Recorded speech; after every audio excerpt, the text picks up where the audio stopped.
বুক cafe বুক রিভিউয়ের আজকের পর্বের প্রথম খবরটি রয়েছে ইন্দ্রজালের মায়া নামে হেমেন্দ্র কুমার রায়ের একটি উপন্যাসকে অডিও স্টোরিতে রূপান্তরিত হতে আমরা দেখতে পাবো গপ্প মিরেট থেকে, এবং আজ মহালয়ার দিন শনিবার রাত্রি 9টার সময় প্রিমিয়ার হতে শুনতে পারবেন। প্রসঙ্গত উল্লেখ্য, এই বইটি অ্যাকচুয়ালি একটি উপন্যাস 116 পৃষ্ঠার, এবং সেটাকেই আমরা রেডিও রূপান্তর হতে দেখতে পাচ্ছি ইউটিউবের মাধ্যমে। তো অবশ্যই বড় একটি গল্প বা উপন্যাস শোনার অপেক্ষায় রইলাম। আপনারা চাইলে অবশ্যই এটাকে শুনতে পারেন। এগিয়ে যাচ্ছি পরের আপডেটের দিকে। শুধুমাত্র গপ্প মিরেট ঠেকই নয়, সাথে সাথে সানডে সাসপেন্সেও খুব সুন্দর একটি গল্প আসতে চলেছে, দেবী চৌধুরানী। অবশ্যই কালোজয়ী একটি সাহিত্য, এবং আপনারা চাইলে অবশ্যই আগামী দিন রবিবারে সানডে সাসপেন্সের যে ইউটিউব পেজ রয়েছে মির্চি বাংলার, সেখানে আপনারা শুনতে পারবেন। এগিয়ে যাচ্ছি পরের আপডেটের দিকে।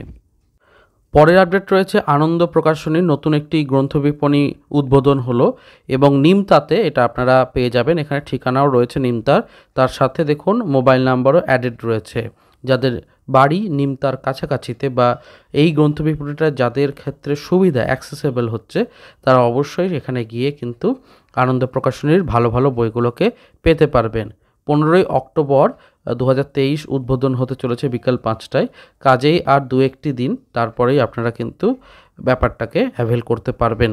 আশা করছি বেশ কিছু ভালো বই থাকবে, এবং উদ্বোধন হচ্ছে যেহেতু সেজন্য কিছু ছাড়ও ভালো পাওয়া যেতে পারবে। এগিয়ে যাচ্ছি পরের আপডেটের দিকে।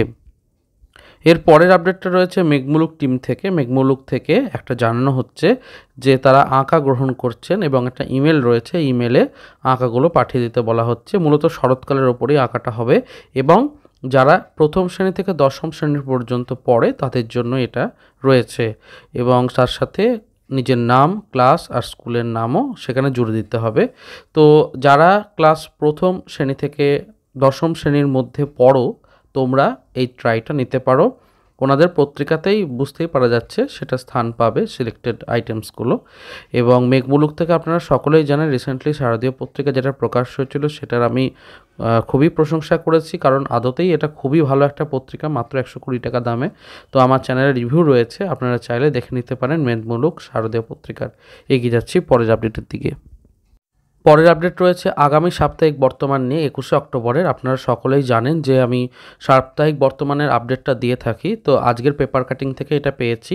21শে অক্টোবরে যেটা সংখ্যাটা থাকছে সেখানে থাকছে সন্ধি পুজোর কেন দুর্গাকে চামুণ্ডা হিসেবে পুজো করা হয়, অর্থাৎ আধ্যাত্মিক লেখার ওপরে থাকছে, এবং যেগুলো ধারাবাহিক থাকে বা নিয়মিত বিভাগ থেকে সেগুলো তো থাকছেই। 10 টাকা মুদ্রিত মূল্য হয় সাপ্তাহিক বর্তমানের। আপনারা চাইলে অবশ্যই দেখতে পারেন। এগিয়ে যাচ্ছি পরের আপডেটের দিকে। পরের আপডেট রয়েছে আগমনী নামে একটি ক্রোড়পত্র দেওয়া হয়েছে আজকে মহালয়ার বিশেষ এই দিনটিতে, এবং সেখানে কিন্তু হিমাদ্রি কিশোর দাশগুপ্তের একটি লেখা রয়েছে। বর্তমান পত্রিকার কথা বলছি, বর্তমান সংবাদপত্রের সাথেই আগমনী নামে এই ক্রোড়পত্রটা দেওয়া হয়েছে, এবং হিমাদ্রি কিশোর দাশগুপ্তর এই লেখাটা পড়ে ভীষণই ভালো লাগলো। মূলত একজন মানুষ যিনি রিটায়ার করেছেন, তার স্ত্রী গত হয়েছেন, এবং তার স্ত্রীর একটি যাকে বলবো যে শ্রাদ্ধ পর্ব চলছে, সেখানে ছবি ইত্যাদি আয়োজন করা হয়েছে, সকলে মাল্যদান করছে, ছবিতে শ্রদ্ধার্ঘ্য জ্ঞাপন করছে।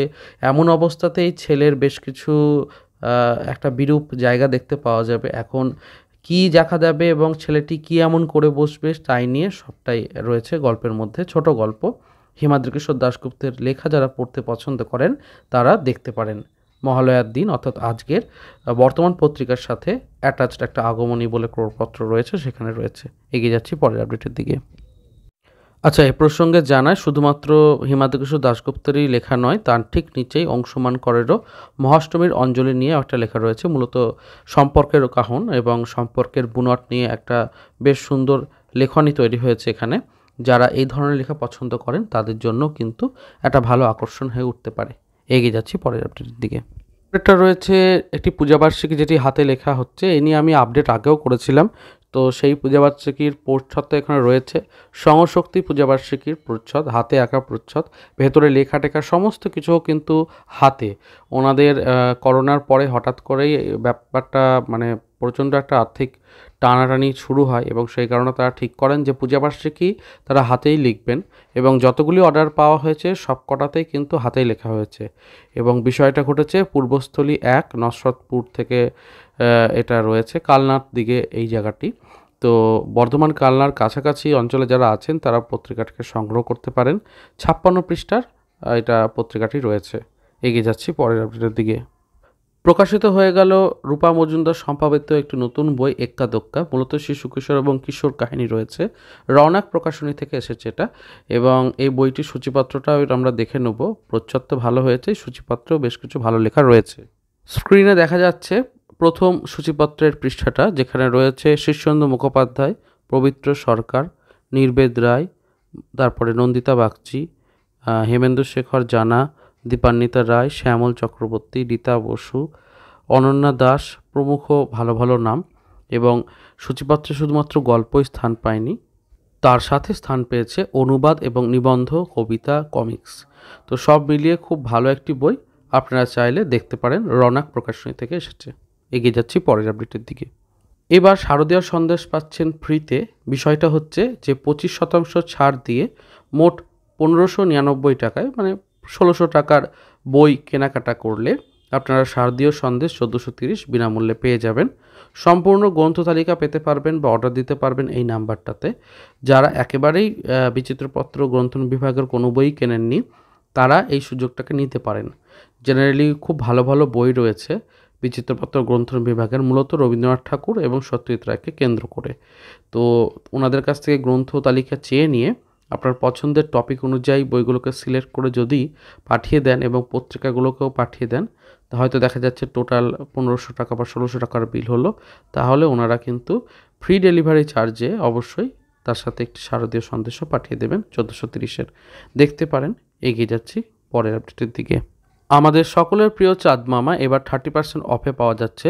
চাঁদ মামার সবকটি সংখ্যায় ফ্যালকন গ্রুপস থেকে যেটা প্রকাশিত হয়, তো সবকটাতেই কিন্তু 30% ছাড় থাকছে। কাজেই দাম অনেকটাই কম হবে এবং ভেতরে পুরোটাই কালার থাকে, ছবিগুলো ইত্যাদি। আর গল্পগুলো তো সেই একদম দারুণ দারুণ কালোজয়ী সব গল্প, বেতাল কথা, উপন্যাস, গল্প সবটাই থাকবে। তো আপনারা চাইলে এই সময়টাতে সুযোগটা নিতে পারেন। নিচে কোণার দিকে দেখুন একটা নাম্বার রয়েছে, সেখানে আপনারা যোগাযোগ করে বিষয়টাকে অ্যাভেল করতে পারবেন। এগিয়ে যাচ্ছি পরের আপডেটের দিকে। যারা থ্রিলার গল্প লেখেন তাদের জন্য সুসংবাদ, কারণ থ্রিলার গল্পের একটা সংকলন তৈরি করা হচ্ছে পাঞ্চালিকা প্রকাশনী থেকে। শব্দ সংখ্যা রাখা হয়েছে 2000, অর্থাৎ ছোট গল্পের মতো করে লিখতে হবে এবং লেখা ডক্স ফাইলে করে পাঠাতে হবে আর কি। সেটা গুগল ডক্স হোক, মাইক্রোসফটের সাহায্য নিয়ে সবটাই করতে পারেন। 15 ডিসেম্বরের মধ্যে এই যে এখানে ইমেলটা রয়েছে, সেখানে কিন্তু আপনাদের লেখা নাম, ফোন নাম্বার, ঠিকানা সহযোগে পাঠিয়ে দেবেন। আর লেখা নির্বাচনের ক্ষেত্রে সম্পাদকের সিদ্ধান্তই চূড়ান্ত হবে। সাম্মানিক দিতে তারা অপারগ জানিয়েছেন, তবে সৌজন্য সংখ্যারূপে একটি কপি আপনারা অবশ্যই পাবেন। এগিয়ে যাচ্ছি পরের আপডেটের দিকে। প্রকাশিত হতে চলেছে পালক প্রকাশনীর শারদীয়া পত্রিকা, এবং আজকে মহালয়ার দিনেই এই পত্রিকাটি প্রকাশ পাবে। যারা অপেক্ষায় ছিলেন তাদের অবশ্যই আজকে একটা সুখবর, কারণ আজকে থেকে কলেজ স্ট্রিটে আপনারা এই বইটিকে পেতে পারবেন। তো ভালো ভালো লেখা রয়েছে, আগেও সূচিপত্র নিয়ে আলোচনা করেছি। পাশেও দেখতেও পাচ্ছেন বেশ কিছু গল্প টল্প এবং অন্যান্য কমিক্স, ছোট গল্প, কবিতা ইত্যাদি তো রয়েছেই। তো দেখতেই পারেন। এগিয়ে যাচ্ছি পরের আপডেটের দিকে। সম্প্রতি হাতে পেলাম সৌজন্য সংখ্যা। সিংহবাড়ির রহস্য নামে আশিফ সরকার টুটুলের একটি বইয়ের আমি ইলাস্ট্রেশন করেছিলাম, এবং সেই বইটির সৌজন্য সংখ্যা আজকে হাতে পেলাম। তো দেখতেই পাচ্ছেন ইলাস্ট্রেশনগুলো। যারা বইটি কিনতে ইচ্ছুক তারা অবশ্যই স্ক্রিনে দেখানো নাম্বারে যোগাযোগ করতে পারেন। 150 টাকা মুদ্রিত মূল্য রাখা হয়েছে, এবং মূলত জনরাটা হচ্ছে থ্রিলার গোয়েন্দা, এবং দেখা যাবে যে পুরো বাড়িতে একটা গুপ্তধন নিয়ে ব্যাপারটা থাকবে। তারপর দুই বন্ধুতে মিলে সেখানে গিয়ে কী দেখলো তাই নিয়ে একটা রহস্যর একটা ছোঁয়া পাবেন। তো ছোট্ট সাইজে এসেছে বইটা, ক্রাউন সাইজে এসেছে, এবং বইটার প্রচ্ছদ খুব সুন্দর হয়েছে বলাই বাহুল্য। আর ভেতরে কিছু কাজ তো আমার করা রয়েছে বললামই। তো অবশ্যই আপনারা যারা ইন্টারেস্টেড তারা এই বইটিকে পারচেস করতে পারেন। আমি চেষ্টা করব একটা ডেডিকেটেড রিভিউ এই বইটি নিয়ে আসার। এগিয়ে যাচ্ছি পরের আপডেটের দিকে। এর পরের আপডেটটি রয়েছে শ্রী স্বপন কুমারের বাদামি হায়নার কবলে নামে যে গল্পটার ওপর একটা ওয়েব সিরিজের মতো হতে চলেছে, তো সেটারই একটা টিজার আপনারা পাবেন। এখন চেষ্টা করা হচ্ছে এটাকে বড় পর্দায় রিলিজ করার, দেখা যাক কি হচ্ছে। আর তার সাথে জানাই আবির চ্যাটার্জি মুখ্য ভূমিকায় অভিনয় করছেন দীপক চ্যাটার্জির, এবং তার সহকারী থাকবে রতনলাল। এবং এই রতনলাল আর আবির চ্যাটার্জি এই দুজনার কম্বিনেশন কতটা কাটতে পারলো সেটা কিন্তু বোঝা যাবে টিজার ট্রেলার ইত্যাদি প্রকাশের পর, এবং অবশ্যই চলচ্চিত্রটি প্রকাশের পর। দেখা যাক, অপেক্ষায় থাকবো। এগিয়ে যাচ্ছি পরের আপডেটের দিকে। তার সাথে আরও একটি ছোট্ট খবর দিয়ে রাখি, নীরেন ভাদুরী সমগ্র সৌভিক চক্রবর্তীর কলমে। তো সেখানে পর্ণ সর্বরী সার্প বলে যে গল্পটা রয়েছে তার অনুযায়ী একটা ওয়েব সিরিজ আসতে চলেছে, সেটার কিন্তু টিজার অলরেডি প্রকাশ হয়ে গেছে। তো যারা দেখেননি তারা দেখে নিতে পারেন। ওখানে নীরেন ভাদুরীর চরিত্রে অভিনয় করছেন স্বয়ং চিরঞ্জিত চক্রবর্তী। তো দেখা যাক কীরকম হচ্ছে। আমার তো টিজার ভালোই লেগেছে, আপনারাও দেখে নিতে পারেন। এগিয়ে যাচ্ছি পরের আপডেটের দিকে। তো শেষ হলো আজকের পর্ব। ভিডিওটি কেমন লাগলো অবশ্যই জানাবেন, আর অনুরোধ রইল চ্যানেলটিকে সাবস্ক্রাইব করার। দেখা হচ্ছে পরের পর্বে। ভালো থাকুন, সুস্থ থাকুন, আর বই পড়তে থাকুন। ধন্যবাদ।